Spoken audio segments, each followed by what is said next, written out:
semuanya, perkenalkan nama saya Jennifer Prisciliana Priyamau, NIM 2403010243. Saya dari Prodi Administrasi Negara, Fakultas Ilmu Sosial dan Ilmu Politik, Universitas Nusa Cendana Kupang. Di sini saya membahas sebuah materi yang sangat menarik, yaitu tentang gender dan juga teori feminis. Kita akan masuk ke pertanyaan pertama. Apa itu gender disertakan dengan contoh?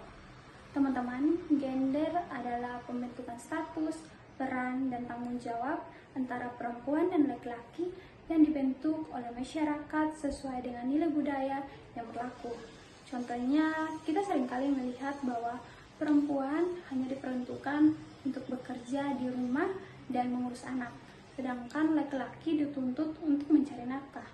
Tapi dalam perspektif gender, perempuan dan laki-laki bisa bertukar peran, di mana perempuan bisa mencari nafkah dan laki-laki bisa mengurus rumah dan juga anak.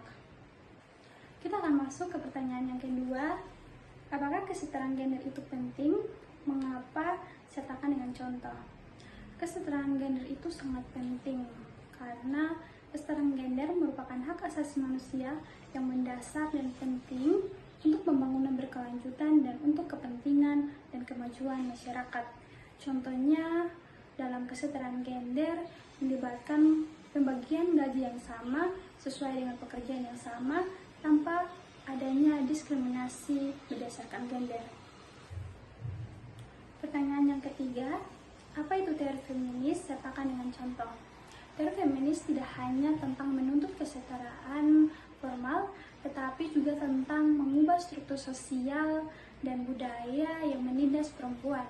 Teori ini mendorong perempuan untuk menjadi lebih percaya diri, mandiri, dan juga berani menentang ketidakadilan.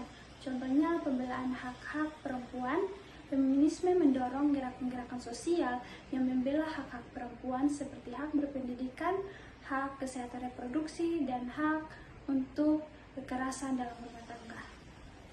Pertanyaan yang keempat, apakah feminisme hanya untuk perempuan? Mengapa? Sertakan dengan contoh.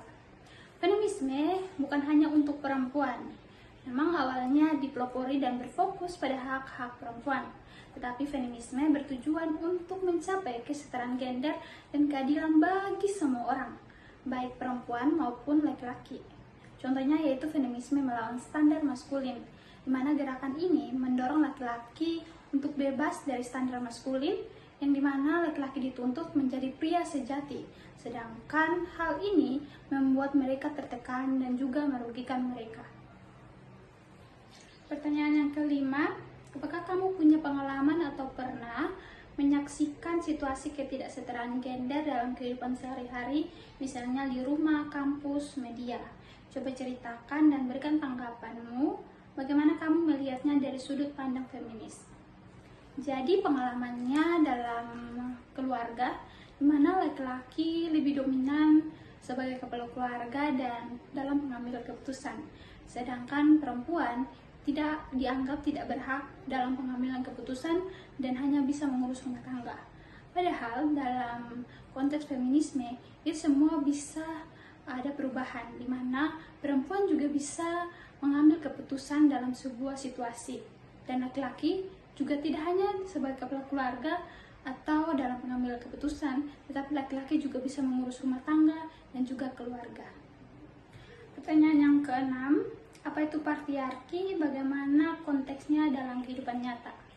Patriarki adalah sistem sosial di mana laki-laki memegang posisi dominan dalam berbagai aspek atau bidang, yaitu dalam bidang politik, hukum, keluarga, dan budaya. Contohnya dalam rumah tangga, patriarki menciptakan pembagian peran di mana laki-laki berperan sebagai pencari nafkah dan perempuan hanya bisa mengurus rumah tangga. Dalam bidang lain seperti pekerjaan, di mana laki-laki lebih diberikan gaji dan posisi lebih tinggi dibandingkan dengan perempuan. Pertanyaan yang ketujuh, apa yang dimaksud dengan gender sebagai konstruksi sosial? Berikan contoh nyata. Gender bukanlah sesuatu yang dibawa sejak lahir, tetapi dikonstruksi melalui budaya dan institusi, di mana anak laki-laki sejak kecil sudah dibentuk perilaku sesuai dengan ekspektasi gender masyarakat. Contohnya, anak laki-laki dibelikan mainan mobil-mobilan dan juga robot-robotan, sedangkan anak perempuan dibelikan boneka dan juga mainan dapur-dapuran. Pertanyaan yang ke-8, apa itu beban ganda? Apa contoh dalam kehidupan nyata? Beban ganda itu merujuk pada tuntutan kepada perempuan untuk bekerja. Contohnya, seorang perempuan bekerja di sektor publik seperti menjadi seorang guru, tetapi tetap dituntut untuk bekerja mengurus rumah tanpa adanya bantuan dari pasangan.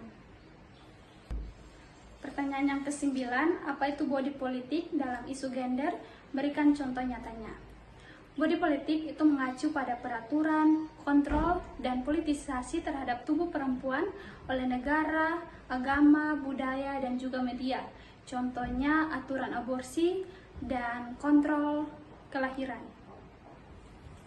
Pertanyaan yang ke-10, apa itu performativitas gender menurut Judith Butler?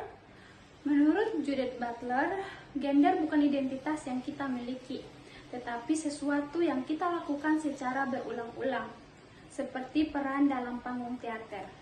Kita memperagakan menjadi laki-laki atau perempuan sesuai dengan harapan sosial. Contohnya, seorang laki-laki memakai rok akan dianggap tidak maskulin karena tidak sesuai dengan performa gender yang dominan. Pertanyaan yang terakhir, coba jelaskan bagaimana teori feminis telah diaplikasikan dalam kehidupan nyata pada bidang pendidikan, hukum, pembangunan dan budaya, dan media. Dalam bidang pendidikan, seperti kurikulum yang lebih inklusif